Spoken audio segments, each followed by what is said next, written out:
Hello everyone, very warm welcome to my channel learning with Komal.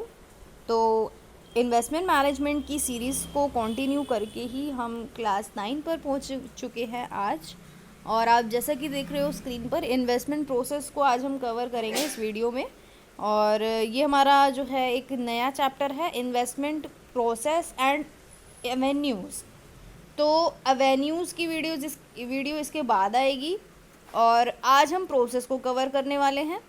Channel पर new है या फिर अभी तक आपने चैनल को सब्सक्राइब नहीं किया है तो मेरी आपसे एक हम्बल रिक्वेस्ट है कि चैनल को सब्सक्राइब कर लें, बेल आइकन को प्रेस कर लें, क्योंकि ऐसी ही हेल्पफुल वीडियोस हम अपने चैनल पर लाते हैं जो आपके लिए काफ़ी ज़्यादा यूज़फुल होती हैं, स्पेशली इन एग्ज़ाम्स टाइम। और वीडियो को प्लीज़ एक लाइक ज़रूर करें, शेयर ज़रूर करें अपने क्लास ग्रुप में भी। चलिए फिर स्टार्ट करते हैं। हाँ जी, तो आप स्क्रीन पर देख रहे हो इन्वेस्टमेंट प्रोसेस एंड एवेन्यूज़। ये हमारा सेकंड चैप्टर है इन्वेस्टमेंट मैनेजमेंट का। इससे पहले जितनी भी वीडियोस थी वो चैप्टर 1 की थी, और आप इन्वेस्टमेंट मैनेजमेंट की प्लेलिस्ट ज़रूर चेक कर लेना, डिस्क्रिप्शन बॉक्स में मैंने लिंक दे दिया है। और चलिए फिर स्टार्ट करते हैं आज की प्रोसेस को। तो आप जैसा कि देख रहे हो कि इन्वेस्टमेंट प्रोसेस में एक ना सीरीज़ इन्वॉल्व होती है एक्टिविटीज़ की, leading to the purchase of securities और इन्वेस्टमेंट ऑल्टरनेटिव्स। यहाँ पे हम जो है सिक्योरिटीज़ परचेज करते हैं या फिर जो भी हमारे इन्वेस्टमेंट ऑल्टरनेटिव्स हैं, है ना, ऑप्शंस जो हैं वो होते हैं। तो 5 स्टेज होते हैं हमारे इन्वेस्टमेंट प्रोसेस के। नंबर 1, इन्वेस्टमेंट पॉलिसी को फॉर्मुलेट करना। नंबर 2, इन्वेस्टमेंट को एनालाइज करना। नंबर 3, वैल्यूएशन करना इन्वेस्टमेंट की। नंबर 4, पोर्टफोलियो को कंस्ट्रक्ट करना। और नंबर 5, इवैल्यूएशन करना पोर्टफोलियो का, जो भी आपने कंस्ट्रक्ट किया है उसको। तो आप जैसे कि देख रहे हो स्क्रीन पर कि किस तरीके से हमें फिगर शो हो रहा है इन्वेस्टमेंट प्रोसेस का। तो इन्वेस्टमेंट पॉलिसी में कुछ हमें अवेलेबिलिटी ऑफ इन्वेस्टेबल फंड्स और objectives of the investor, knowledge about investment alternatives, ये इंक्लूडेड है। इन्वेस्टमेंट एनालिसिस में मार्केट, इंडस्ट्री और कंपनी का एनालाइज करोगे आप। वैल्यूएशन में आप क्या करोगे, इंट्रिंसिक और फ्यूचर वैल्यू को वैल्यूएशन करोगे। पोर्टफोलियो में आपका है डाइवर्सिफिकेशन और सिलेक्शन। उसके बाद इवैल्यूएशन में आपका अप्रेजल और रिवीजन आता है। Now let's talk about in detail. तो नंबर 1 था हमारा क्या, formulation of investment policy. First stage में आप क्या करोगे, एक इन्वेस्टमेंट प्रोसेस में फ्रेम करोगे इन्वेस्टमेंट पॉलिसी को इन्वेस्टमेंट करने से पहले।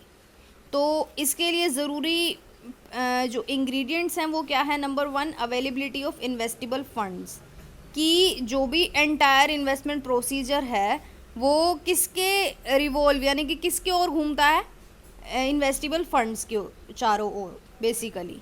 क्योंकि फंड होएगा जब भी तो आप इन्वेस्टमेंट करोगे, है ना। तो इन्वेस्टेबल फंड होना बहुत ज़रूरी है। तो फंड्स मे बी रेज्ड और जनरेटेड थ्रू सेविंग्स और बोरोइंग्स। अब आप फंड वो कहाँ से लाओगे, या तो आप अपनी सेविंग में से लाओगे या फिर आप उधार लोगे। तो if the funds are borrowed, अगर आप बोरो करते हो तो investor should be more careful in selecting an investment alternative. तो जब आप बोरो करते हो ना, उधार लेते हो ना, तो इन्वेस्टर को ज़्यादा केयरफुल होना पड़ेगा कि वो कहाँ से जो है इन्वेस्टमेंट ऑल्टरनेटिव है वो कौन सा सिलेक्ट करे, है ना, क्योंकि उसने बोरो करा है, वो ज़्यादा रिस्क में है इस टाइम। तो he must make sure that returns are higher than the interest he pays. और उसको ये भी इंश्योर करना पड़ेगा, क्योंकि वो उधार ले रहा है तो ऐसे ही तो कोई उधार नहीं दे देता, ब्याज पे देता है ना। तो उसको ये भी इंश्योर करना है कि जहाँ पे भी वो इन्वेस्टमेंट करेगा उसका रिटर्न ब्याज से ज़्यादा होना चाहिए, जो भी वो पे करेगा उस उधार पे, ठीक है। नंबर 2 आता है हमारा ऑब्जेक्टिव्स ऑफ द इन्वेस्टर, कि इन्वेस्टर के क्या ऑब्जेक्टिव्स हैं। तो फॉर्मुलेशन ऑफ इन्वेस्टमेंट पॉलिसी किस पे डिपेंड करती है, और इन्वेस्टर के ऑब्जेक्टिव्स पे, कि इन्वेस्टर क्या चाहता है, उसके क्या उद्देश्य है। इन्वेस्टर यही चाहता है रेगुलर इनकम हो और रिक्वायर्ड रेट ऑफ रिटर्न उसे मिले, और लिक्विडिटी की भी ज़रूरत है उसकी पूरी हो। लिक्विडिटी क्या होता है कि किसी भी एसेट की लिक्विडिटी, जो मतलब कन्वर्ट उसको इजीली कैश में किया जा सके, वो हमारी लिक्विडिटी होती है। और now let's talk about the third point, that is knowledge about investment alternatives. तो यहाँ पे बोला गया है कि आपको इन्वेस्टमेंट ऑल्टरनेटिव्स के बारे में ज्ञान होना बहुत ज़रूरी है, जानकारी होना बहुत ज़रूरी है। और market play an important role in policy formulation. जो हमारा मार्केट है, स्टॉक मार्केट है, वो काफ़ी ज़्यादा इम्पॉर्टेंट रोल प्ले करता है पॉलिसी फॉर्मुलेट करने में। तो इन्वेस्टर को स्टॉक मार्केट से अवेयर होना चाहिए, structure functions of the brokers in SEBI, और उसको नॉलेज भी होनी चाहिए कि कैसे स्टॉक एक्सचेंज काम करता है। जो भी हमारे स्टॉक एक्सचेंज है, बॉम्बे स्टॉक एक्सचेंज हो गया आपका, नेशनल स्टॉक एक्सचेंज हो गया, over the counter exchange of India हो गया, तो ये कैसे वर्क करते हैं इसके बारे में भी उसको ज्ञान होना चाहिए, नॉलेज होना चाहिए। नंबर 2 आता है इन्वेस्टमेंट सिक्योरिटी एनालिसिस, मतलब ये हमारा सेकंड प्रोसेस है। तो जब आपने एक बार इन्वेस्टमेंट पॉलिसी बना ली, उसके बाद आप क्या करोगे, इंडस्ट्री, कंपनी का और मार्केट का क्या करोगे, एनालाइज करोगे। तो मार्केट एनालाइज कैसे करोगे, स्टॉक मार्केट एनालाइज जो है आपको एक इंडिकेशन देता है, आपको एक संकेत देता है कि इस टाइम इकोनॉमिक फैक्टर्स कैसे हैं और स्टॉक प्राइस पे उनका इफेक्ट कैसा है। तो growth in GDP and inflation is reflected, जो भी हमारी जीडीपी की ग्रोथ होती है या फिर जो इन्फ्लेशन होती है, मुद्रास्फीति जिसको हम हिंदी में बोलते हैं, तो ये किस तरीके से स्टॉक प्राइसेस को रिफ्लेक्ट करेगी, प्रभावित करेगी, ये भी हमें पता होना ज़रूरी है। नंबर 2 इंडस्ट्री एनालिसिस, यहाँ पर इकोनॉमिक सिग्निफिकेंस और ग्रोथ पोटेंशियल देखा जाता है इंडस्ट्री का, इसको एनालाइज किया जाता है। कंपनी में आप क्या करोगे, कंपनी की अर्निंग देखोगे, कंपनी की प्रॉफिटेबिलिटी देखोगे, कंपनी की ऑपरेटिंग एफिशिएंसी देखोगे, कैपिटल स्ट्रक्चर देखोगे कंपनी का, और मैनेजमेंट देखोगे, ये सब देखोगे, आपका कंपनी एनालिसिस हो जाएगा। वैल्यूएशन की बात करें तो valuation of investment help the investor determine the return and risk expected from the, अब वैल्यूएशन हम क्यों करते हैं, ताकि हम रिटर्न को डिटरमाइन कर सके और हम रिस्क को, जो भी हमारा एक्सपेक्टेड होता है ना सब कुछ इन्वेस्टमेंट में, कि हाँ इतना रिटर्न मिलेगा और इतना रिस्क है, तो ये सब आप वैल्यूएशन करते हो। तो इंट्रिंसिक वैल्यू क्या है, intrinsic value is measured, intrinsic value को आप मेजर करते हो through the book value of the share, share की जो भी बुक वैल्यू होती है, and the price earning ratio. Simple discounting model can also be adopted to value the shares. अब बात करें stock market analyst have developed many advance model to value share. अब stock market analyst ने काफ़ी सारे advance model जो हैं develop किए हैं वैल्यू ऑफ शेयर्स के लिए। और फिर आता है हमारा फ्यूचर वैल्यू। तो फ्यूचर वैल्यू क्या है, सिक्योरिटीज़ को, इसको आप एस्टिमेट कर सकते हो by using simple statistical technique को यूज़ करके, लाइक ट्रेंड एनालिसिस कर लिया आपने। तो the analysis of past movement, जो भी पास्ट में हुआ, जो भी पास्ट में प्राइजेस थे, मूवमेंट जितनी भी हुई, उसको आप एनालिस करके जो है फ्यूचर की वैल्यू एस्टिमेट कर सकते हो, फ्यूचर का अनुमान लगा सकते हो कि हाँ फ्यूचर में इतना रहेगा। Now let's talk about the fourth stage, that is portfolio construction. तो पोर्टफोलियो कंस्ट्रक्शन के बारे में क्या बोला है, fourth stage in the investment process is to construct a portfolio. अब आपको अपना पोर्टफोलियो कंस्ट्रक्ट करना है, और पोर्टफोलियो क्या होता है, कॉम्बिनेशन ऑफ सिक्योरिटीज़। अब ऐसा तो नहीं है कि आप जितना भी आपके पास पैसा है आप एक ही सिक्योरिटी में लगा दोगे, ऐसा तो नहीं करोगे ना, आप अलग अलग सिक्योरिटीज़ में आप इन्वेस्ट करोगे।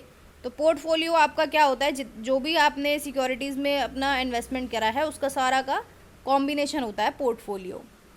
तो it is constructed in a manner to meet the investors goal, इस तरीके से बनाना चाहिए कि इन्वेस्टर के गोल्स भी पूरे हो जाएं, उसके ऑब्जेक्टिव्स भी पूरे हो जाएं। तो इन्वेस्टर क्या कोशिश करता है कि मैक्सिमम रिटर्न हो और मिनिमम रिस्क हो, ज़्यादा रिटर्न हो कम रिस्क हो। तो ऐसा करने के लिए उसको अपने पोर्टफोलियो को क्या करना पड़ता है, डाइवर्सिफाई करना पड़ता है और एलोकेट करना पड़ता है फंड्स को सिक्योरिटीज़ में। तो मेन ऑब्जेक्टिव क्या होता है डाइवर्सिफिकेशन का, is the reduction of risk, risk को कम करना। जो मेन ऑब्जेक्टिव है डाइवर्सिफिकेशन का वो क्या है, रिस्क को कम करना। तो a diversified portfolio is less risky than holding a single portfolio, मतलब ऐसा पोर्टफोलियो जो डाइवर्सिफाई है वो कम रिस्की होगा एक सिंगल पोर्टफोलियो से। अब following modes are available to diversify a portfolio. अब आप कैसे अपने पोर्टफोलियो को डाइवर्सिफाई कर पाओगे, number 1 debt and equity diversification. सबसे पहले आप डेट में भी इन्वेस्ट करोगे और आप इक्विटी शेयर्स में भी इन्वेस्ट करोगे। डेट यानी कि आपके डिबेंचर्स वगैरह हो गए हैं ना, इनमें, और दूसरा इक्विटी आपको पता ही है इक्विटी शेयर्स में। तो इन दोनों का कॉम्बिनेशन का पोर्टफोलियो आप बना सकते हो। ऑल राइट, क्योंकि डेट में हमारा बेसिकली एक फिक्स रेट ऑफ रिटर्न आता है लेकिन इक्विटी में नहीं आता, तो बेसिकली दोनों बैलेंस्ड हो जाएंगे वहाँ से। नंबर 2 आता है इंडस्ट्री डाइवर्सिफिकेशन। तो the growth of industry differ from each other, her industry एक दूसरे से की जो ग्रोथ है अलग अलग है। है ना, डिफरेंट है, तो हैंस डाइवर्सिफिकेशन इज़ नीडेड। यहाँ पे भी डाइवर्सिफिकेशन की ज़रूरत होती है। अलग अलग इंडस्ट्री में आप इन्वेस्ट करोगे, ये नहीं कि आपने सारे जितने भी इन्वेस्टमेंट करी है वो सेम इंडस्ट्री में कर दिया है, ऐसा नहीं करना, अलग अलग इंडस्ट्री में करना है। नंबर थर्ड है कंपनी डाइवर्सिफिकेशन, कंपनीज भी अलग अलग होनी चाहिए। Securities are selected from different companies to be included in a portfolio, ये नहीं कि आपने एक ही कंपनी के सारे शेयर्स में मतलब इन्वेस्ट कर दिया, ऐसा नहीं करना, अलग अलग कंपनी में करना है। Number four, selection of security should be based on industry and company analysis, मतलब इंडस्ट्री और कंपनी एनालिसिस के बेस पर आपको सिक्योरिटीज़ का सिलेक्शन करना चाहिए। नंबर फिफ्थ स्टेज यानी कि लास्ट स्टेज आता है पोर्टफोलियो इवेल्युएशन। इसमें क्या इंक्लूड है, अप्रेजल और रिवीजन। अप्रेजल के बारे में क्या दिया गया है कि under this the variability in returns of security is measured and compared. यहाँ पर जो भी सिक्योरिटीज़ के रिटर्न्स हैं वो किस तरीके से चेंज हो रहे हैं, इसको कंपेयर करा जाता है, इसको मेजर किया जाता है कि किस तरीके से उनमें वेरिएबिलिटी आ रही है।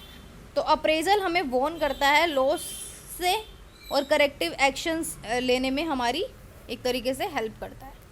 और रिवीजन के बारे में हमें क्या बोला गया है कि revision of the portfolio depend upon the result of the appraisal. तो रिवीजन भी पोर्टफोलियो की हमें करनी चाहिए और ये अप्रेजल के रिजल्ट पर डिपेंड करता है। आई होप गाइस आज की वीडियो काफ़ी ज़्यादा हेल्पफुल रहेगी।